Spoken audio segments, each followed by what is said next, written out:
Hi, I'm Hannah with biobythebay.com, and this is my friend Kadisha with Mentors Hi, Now. Hannah.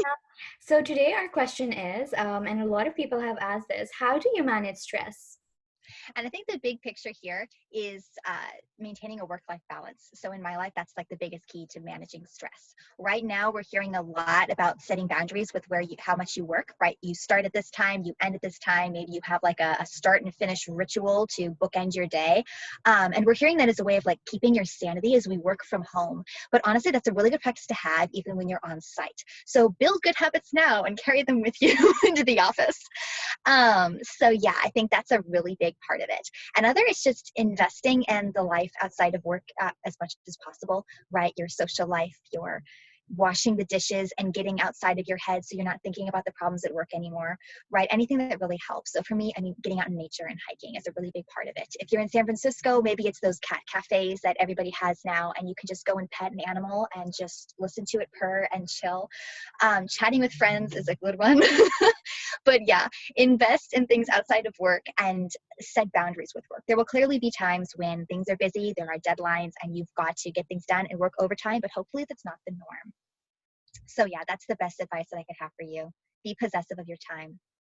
Right? Time is money. Yeah, Yeah, we don't realize it in quarantine time because we have a lot of that have now all the time.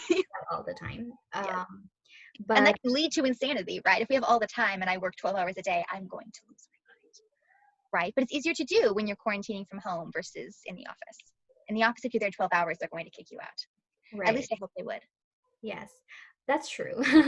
I hope so too. Like work-life balance is very important, right? And I feel like as scientists, we heard that a lot that, oh, lab work is so draining and, I'm just so exhausted because it's physically exhausting. Like think about it, like if you're working in the kitchen for 12 hours, Right, you're on your feet all you, day. you would never want to enter the kitchen again. Um, right? But lab is like similar. Like you have a bench and you have to do your experiments, so being mindful of like the time that you have, and also like having good peer relationship with other peers in lab and figuring out, oh, why does it take me too long to set up a PCR? Do they have any other tips for me? Like how does it take someone else to set like a PCR in 10 minutes when I'm doing it in 30 minutes, right? What are the things that they're using?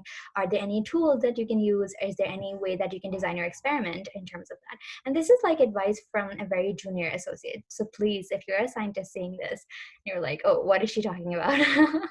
Totally. And also, we live in a very collaborative work environment, right? Maybe, I mean, that's not the work environment at other companies, right? So try to foster community if there isn't one of like, everyone, we can help each other out here.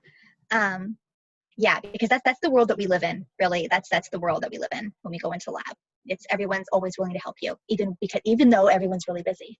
Mhm. So I think what we're talking about, That's fine. It's fine. I'm gonna cut this up. But Okay.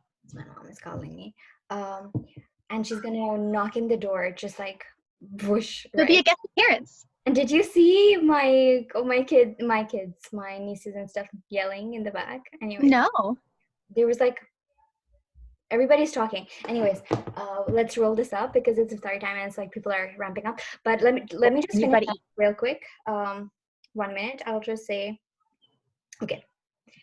Um, so yeah, there are going to be stressful days at work, but you just need to figure out what are the strategies that you need to navigate, even if it's exercising, taking some time out for yourself, walking, talking. I feel like communicating to somebody who's above you or somebody that you trust, that if your experiments are not going right or there's some tips that you need, I think that's very helpful as well. Just having that, trust with a peer or someone. It's like, please help me out. I need help with this. Reach out to people. I feel that is very important. One other thing that I feel like I've been doing in quarantine time, especially, is writing a journal. I feel it helps you just be mindful of what you're doing, what you have, what are the things that you're grateful for, because that's something that we forget very often. At least I do.